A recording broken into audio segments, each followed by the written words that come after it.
Welcome to the Reality Check channel. This is not your average motivational page. Here, we expose the bitter truth, break mental poverty, and teach you how to think differently, act boldly, and build a life beyond survival. If you're tired of excuses, if you're stuck in toxic cycles, if you want raw truth, real growth, and no sugarcoating, this is where your mindset shifts. Watch, learn, get uncomfortable, break free from a poor mentality. Subscribe. Know that Chapter 3 has something special for you.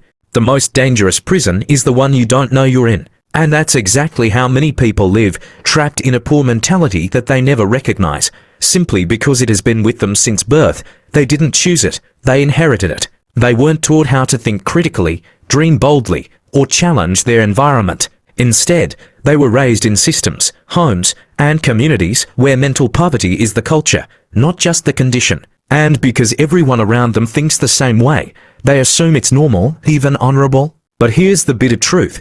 Just because something feels normal doesn't mean it's right. What does it mean to be born into mental poverty? To be born into a poor mentality means that from a young age, you were taught to fear success, not pursue it. You were told that just enough is enough. You saw your parents struggle and thought struggle is the standard. You heard people around you say things like, "Life is hard, just survive. Money is the root of evil. Don't be too ambitious. Rich people are wicked." You grow up hearing it, seeing it, and repeating it. Slowly, you adopt the same language, beliefs, and limitations, not because you want to, but because you don't even realize you're being programmed. This is generational mental poverty, and it's more dangerous than being born without money. The signs of normalized mental poverty. Here's the truth.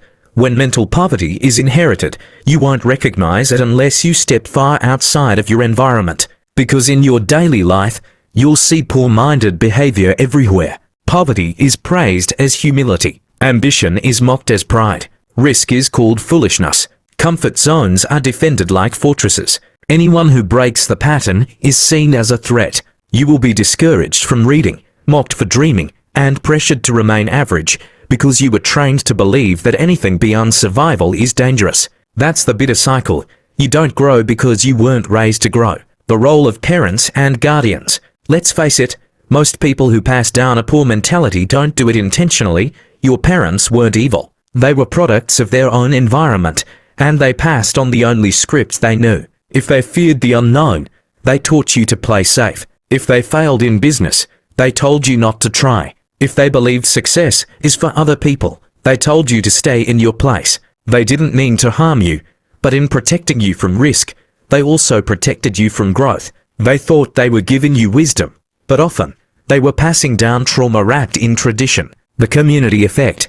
Mental poverty spreads not just through families, but through entire communities. When you live in a place where no one talks about wealth creation, everyone jokes about how broke they are. Success stories are viewed with suspicion or envy. You slowly begin to accept that poverty is the identity of your people. This creates a powerful psychological trap. You fear outgrowing your environment. You don't want to look like you're better than your peers, so you shrink yourself to fit in. You dress down, think down, speak down, all to avoid rejection. This is why many people stay mentally poor, not because they have to, but because they're afraid to evolve. When ignorance feels like peace. The scariest part. Mental poverty feels peaceful when you don't know better. You're not stressed about building wealth. You're not worried about investments. You're not bothered about self-development. Why? Because you've never been exposed to those ideas. You live in a mental cave, and without a glimpse of the sun, you forget light exists. This is why many people will fight to stay in their comfort zones. Growth feels threatening. Learning feels like betrayal. Change feels like arrogance. They are addicted to the calm of ignorance, unaware that peace built on limitation is not peace at all, it's just quiet slavery. The long-term cost. Living with a poor mentality passed down through generations has long-term consequences. Financial decisions are destroyed. You'll spend instead of saving, borrow for temporary pleasure, and reject wealth opportunities because they sound risky. You'll raise the next generation the same way. If unchallenged, you'll pass down the same fearful, limiting, small-minded beliefs to your children, just like your parents did. You'll remain dependent. You'll rely on the government, handouts, prayers without action, or luck, and never develop the skills or mindset to become independent. You'll live with resentment, deep down, you'll resent those who left your environment and succeeded. Not because they hurt you, but because they remind you of what you could have become. Breaking the chain. You must understand, being born into a poor mentality is not your fault, but staying in it is your choice. The moment you become aware, you are no longer a victim, you are now a decision maker. Here's how to start breaking the chain. Expose yourself to new environments. If everyone around you thinks small, you need new circles, even if they're virtual. Challenge every belief you inherited. Ask yourself, who taught me this? Is it serving me or limiting me? Read books that make you uncomfortable. If a book challenges you to think bigger and it makes you angry, that's the book you need. Take action beyond what you were taught. Try things your family never dared to. Learn skills they ignored. Invest where they feared. Travel where they avoided. Redefine what normal is. Just because your environment normalized poverty doesn't mean it's your destiny. You can make growth your new normal. Final words. You don't realize you have a poor mentality because you were raised to believe it's wisdom. You were told to stay safe, not smart, to stay small, not strategic, to endure, not escape. But now that you know the truth, you must choose. Will you protect the mindset that's been killing your potential, or will you finally step out of it and create a new legacy? Mental poverty is not inherited, it's repeated. Break the pattern, or pass it on. Struggle is supposed to be temporary, not a personality. One of the most shocking realities of mental poverty is this: many people are proud of their struggle. They wear it like a badge, they romanticize hardship, they convince themselves that suffering is somehow noble, that the more they endure without changing, the stronger they are. This is not humility, this is self-deception disguised as strength. The bitter truth: if you're suffering and you're not actively working to escape it, you're not strong, you're stuck. In this chapter, we break down how the glorification of suffering becomes a deep-rooted reason why people remain blind to their poor mentality, how struggle becomes an identity. In many poverty-stricken environments, struggle is not just a condition, it's a culture. You grow up hearing, "We're survivors. We hustle hard. We suffer but we smile." At first, it sounds admirable, but behind this tough language lies a dark mentality, one that turns endurance into identity. Instead of building a way out of suffering, people build their ego around surviving it. Their pride comes not from success, but from how much pain they can take. So what happens? They stop pursuing change. They stop dreaming big. They stop asking questions. Why? Because to escape the struggle would be to abandon the identity they've been praised for. The cycle of praising pain. Let's be brutally honest. Struggle is often glorified because it requires no transformation. You don't have to read. You don't have to take risks. You don't have to grow. You just endure. And in many communities, that endurance earns sympathy, attention, and respect. People will praise you for holding on through hard times, never giving up, even when things never change, suffering silently with a smile. This becomes addictive.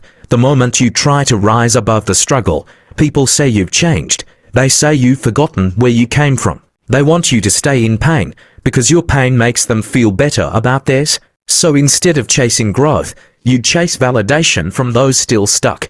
The difference between temporary struggle and mental poverty. Let's be clear. Struggle is part of the journey, but it should never be the destination. A wealthy mindset sees struggle as a phase. This is hard, but I'm learning. I'll overcome this and grow. A poor mentality sees struggle as proof of character. Life is suffering. That's just how it is. As long as I can survive, I'm good. See the difference? One is focused on breaking through. The other is focused on looking strong while staying stuck. When struggle becomes a competition, you've seen it before, people argue about who had the hardest childhood, who suffered more, who went the longest without food, who walked the farthest to school. But these aren't healing conversations, these are competitions in pain. Instead of using their past as motivation to change the future, people use it as a measuring stick of worth. They say, "You don't know real suffering like I do. I've struggled more than all of you. If I survived that, I can survive anything." But surviving pain doesn't automatically mean you're wise, it just means you're still breathing. True wisdom is when you say, "I suffered, and I refuse to let that be my life story.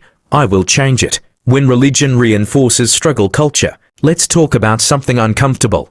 Religion often glorifies suffering. People are told that pain is spiritual, that poverty is holy, and that endurance is more important than change, you'll hear phrases like, God gives his toughest battles to his strongest soldiers. Your blessing is coming, just endure a little more. Job suffered, so should you. But here's the dangerous twist. People start waiting on divine miracles instead of making real moves. They suffer and call it faith. They tolerate poverty and call it God's will. They repeat the same cycles and call it spiritual testing. The bitter truth: not every problem is a test. Some are just the result of poor thinking, poor planning, and poor decisions. The real cost of glorifying struggle. When you build your self-worth around how much you can suffer, here's what you lose. 1. You lose the urgency to change. If you believe pain is a badge of honor, you won't try to escape it. You'll just accept it as life. 2. You block out opportunities. Anything that looks like ease, success, or progress seems fake to you. So you reject mentors, education, and new ideas because they don't match your pain story. 3. You train your children to inherit pain. You'll teach your kids to suffer like you did, instead of teaching them how to avoid the same traps. You call it humility, but it's actually emotional inheritance of poverty. 4. You miss out on building anything lasting. You're too busy surviving to build, too caught up in surviving today to plan for tomorrow. This is how people waste decades, tough, loyal, and mentally trapped. What you must understand: glorifying struggle doesn't make you strong, it makes you stuck. You weren't born to just endure life. You weren't meant to only survive. You weren't created to normalize pain. Yes, your past was hard, but that's not your identity. That's just your origin story. Don't make pain your personality, make it your fuel. How to break the struggle mentality. If you recognize yourself in these words, don't run from it, face it, then shift it. 1. Start challenging your complaints. Every time you feel proud about suffering, ask, is this something I should be fixing instead? 2. Find role models who escaped. Look for people who came from struggle but built something better, and study their mindset. It will feel uncomfortable at first. That's how you know it's working. 3. Stop telling your pain like a story of glory. Pain is a teacher, not a throne. Honor your journey, but don't build your whole life around how much you can suffer. 4. Create a vision that requires growth. When you start planning a future that demands more of you, you'll realize that enduring is not enough anymore. You need strategy, discipline, and change. Choose freedom over sympathy. You have a choice to make. Be praised for how much you suffered, or be remembered for how far you rose. You can stay in the pain, or you can turn the pain into power. But make no mistake, no one is coming to pull you out. You have to decide that suffering is not your identity anymore. Struggle is a chapter, not your whole story. Chapter 3. Blame addiction, the mental shortcut that destroys growth. As long as someone else is responsible for your life, you'll never take control of it. One of the most painful truths about mental poverty is this: many people avoid growth by blaming others for everything. They shift responsibility for their condition, failures, lack of progress, and even emotions to everyone around them: the government, their parents, society, or even God. Why? Because it's easier.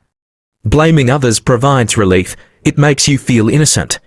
It protects your ego. It saves you from guilt. But here's the bitter truth: as long as you blame something external, you will never fix what's internal. This is the chapter where we expose how the blame game keeps people mentally poor, and why they stay blind to their own toxic mindset. The psychology behind blame. Blame is emotional self-defense. It allows people to avoid responsibility, justify their failures, protect their pride, avoid discomfort, hide their laziness or fear. Instead of saying, I failed because I didn't try hard enough, they say, it's the system.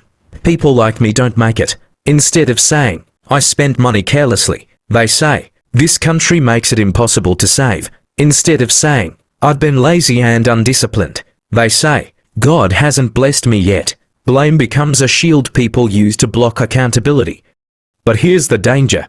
Every time you use blame, you give away power. You say, my life is not in my hands. And that is the foundation of mental poverty. How blame becomes a lifestyle. Blame doesn't start as a big thing. It usually begins with small excuses.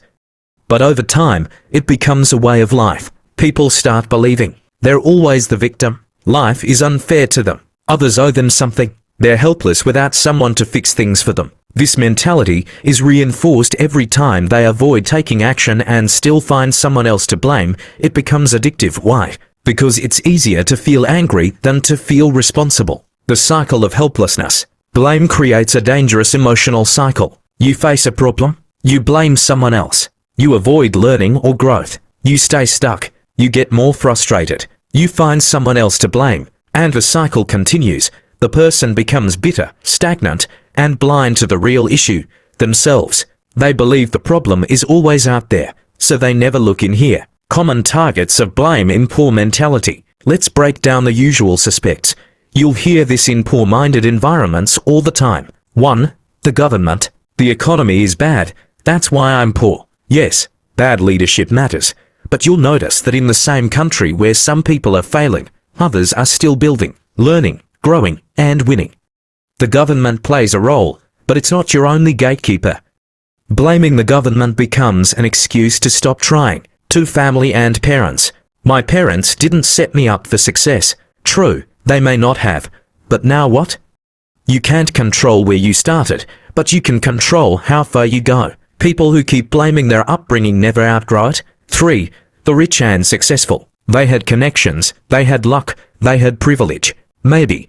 But while you're busy complaining, they're still building. And someone with less than you is out there making it happen because they stopped blaming and started building. 4. God or fate.